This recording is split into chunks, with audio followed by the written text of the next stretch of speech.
TMC के 20 बागी सांसद अब मुश्किल में फंस गए हैं क्योंकि कहा यह जा रहा है कि टीएमसी के इन 20 सांसदों की एनसीपीआई में विलय के बाद सदस्यता जा सकती है।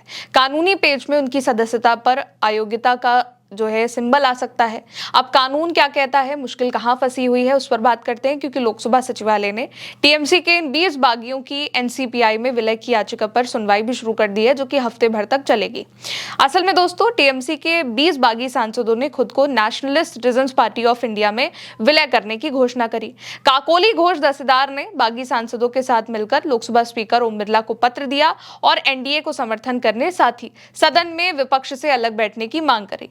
लेकिन अब जो मुश्किल है वो शुरू हो जाती है, क्योंकि अब सवाल यह है कि मामला सुप्रीम कोर्ट में जाने के बाद क्या सही ठहरा दिया जाएगा। क्या इसके बाद सभी बागी 20 सांसद दल वो दल बदल कानून के तहत अयोग्य ठहरा दिए जाएंगे, ये बात कही जा रही है। साथ ही दूसरे पक्ष का ये भी कहना है कि इनकी योग्यता पर कोई खतरा नहीं है। अब जो पत्र टीएमसी के बागियों की ओर से स्पीकर को दिया गया है, ओम बिरला को दिया गया है, तो उसके अगर देखें तो रिपोर्ट के according speaker Om Birla TMC के बागी सांसदों की मांग पर कोई जो फैसला है वो कानून मंत्रालय की लिखित राय के आधार पर ही लेंगे। कानून मंत्रालय के बिना, किसी भी वरिष्ठ विधि अधिकारी के बिना, इस पर बात किए बिना वो कोई फैसला नहीं कर सकते हैं। साथ ही स्पीकर कार्यालय ने ममता बनर्जी खेमे के जो सांसद हैं, जो बाकी के 28 में से 8 सांसद बचे हुए हैं 20 को छोड़कर, उनको भी ईमेल भेजकर बैठक के लिए बुला लिया है। अब भारत का दल बदल विरोधी कानून वो इस पर क्या कहता है उसको समझ लेते हैं, ताकि आगे की जो पूरी कहानी है वो थोड़ी और आसान हो जाएगी। असल में ये जो दल बदल कानून है, इसको लेकर कहा यह जा रहा है कि इनकी सदस्यता इस कानून के तहत जा सकती है। भारतीय संविधान की 10वीं अनुसूची के तहत मुख्य नियम यह है डिफेक्शन, यानी कि दल बदली पर अयोग्यता, डिस्क्वालिफिकेशन। अगर कोई सांसद अपनी पार्टी की सदस्यता खुद से त्याग दे या फिर पार्टी निर्देश के खिलाफ वोट करे तो वो डिस्क्वालिफाइड हो सकता है, अयोग्य ठहराया जा सकता है। साथ ही इस अनुसूची में, जो कि 10वीं अनुसूची है, इसमें अपवाद, मर्जर का भी एक प्रावधान है। अगर किसी पार्टी के सांसद का कम से कम 2/3 रेशियो किसी दूसरी पार्टी के साथ मर्ज हो जाता है, विलय कर लेता है, तो उन सांसदों पर अयोग्यता लागू नहीं होती है। यानी कि यहां पर 2/3 का रेशियो चाहिए। 2/3 का मतलब है टीएमसी के लोकसभा में से लगभग जैसे 28 सांसद माने जाते हैं, तो करीब जो 19 सांसदों का समर्थन है वो जरूरी है 2/3 की रेशियो के लिए। लेकिन यहाँ पर 20 सांसद है, जो कि इससे ज्यादा है, इसलिए संख्या पूरी हो सकती है। जरूरी बात यह भी है कि कानून में ये लिखा है कि मूल पार्टी यानी कि टीएमसी का मर्जर होना चाहिए, लेकिन व्यवहार में कई मामलों में सांसदों का जो 2/3 वाला रेशियो है, उसके फैसले को काफी भी माना जाता है। टीएमसी के रिबल सांसद इसी प्रावधान का इस्तेमाल करके, यानी रिबल यानी कि जो बागी सांसद है, इसी प्रावधान का इस्तेमाल करके जो छोटी पार्टी है एनसीपीआई, जो कि रजिस्टर्ड तो है लेकिन इसको मान्यता नहीं है, इस तरीके की बातें कही जा रही हैं, उसके साथ मर्जर का दावा कर रहे हैं। लेकिन डिफेक्शन या फिर मर्जर पर जो फैसला है वो लोकसभा स्पीकर लेते हैं। वो याचिका पर सुनवाई करके ये तय करते हैं कि क्या होना है, और साथ ही स्पीकर का जो फैसला है वो भी अंतिम नहीं होता है। अदालत में से चुनौती दी जा सकती है, यानी कि मामला फिर कोर्ट पहुंचता है स्पीकर के निकलने के बाद, इसलिए आखिरी फैसला कोर्ट सुनाएगा। स्पीकर के फैसले के बाद हाई कोर्ट या फिर सुप्रीम कोर्ट में जुडिशियल रिव्यू होता है। कोर्ट चेक करता है कि क्या मर्जर वाकई हुआ है या सिर्फ लूप होल का फायदा उठाकर इसको किया जा रहा है।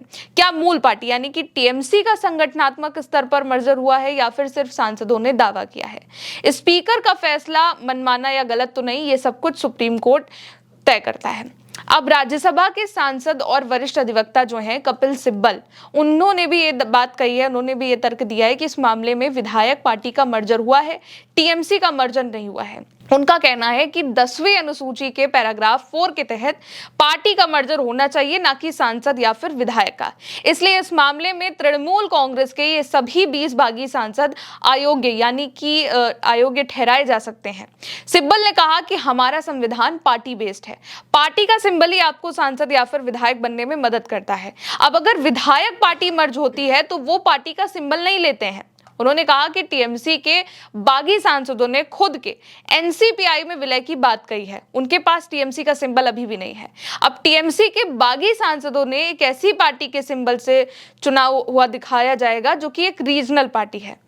कपिल सिब्बल का कहना है कि उनका मानना है कि एनसीपीआई को कोई सिंबल भी अलॉट नहीं किया गया है, इसलिए उन्हें उस पार्टी के सिंबल के रेफरेंस में सांसद के तौर पर दिखाया जाएगा जिसके सिंबल से वो चुने नहीं गए थे। और ये अपने आप में गैर कानूनी है। ये तर्क कपिल सिब्बल की ओर से दिया जा रहा है।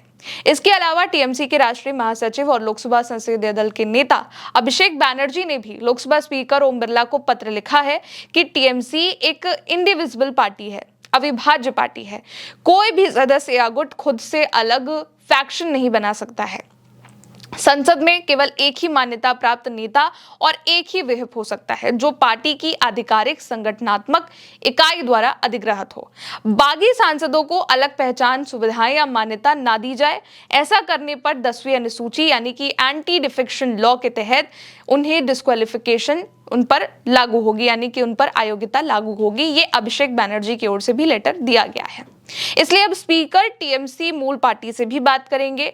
खैर, एक बात यहाँ ये भी है कि 20 सांसद जो बागी हुए हैं वो 2/3 रेशियो से ज्यादा हैं, इसलिए मर्जर का दावा मजबूत भी लगता है और अयोग्यता से बच भी सकते हैं अगर स्पीकर और कोर्ट इसे मान ले। लेकिन विवाद ये है क्योंकि छोटी या फिर एक अज्ञात पार्टी के साथ मर्जर का दावा किया जा रहा है जो कि एनडीए को सपोर्ट करेंगे, इसलिए कुछ कानूनी विशेषज्ञों का, जैसे कि कपिल सिब्बल भी हैं, उनका भी यही मानना है कि मूल पार्टी का मर्जर जरूरी है, सांसदों का मर्जर जरूरी नहीं है, इसलिए ये अयोग्य भी ठहराए जा सकते हैं। फिलहाल दोस्तों अभी के लिए इस खबर में इतना ही। देखते रहिए उल्टा चश्मा यूसी। मेरा नाम है गौरी वर्मा। शुक्रिया।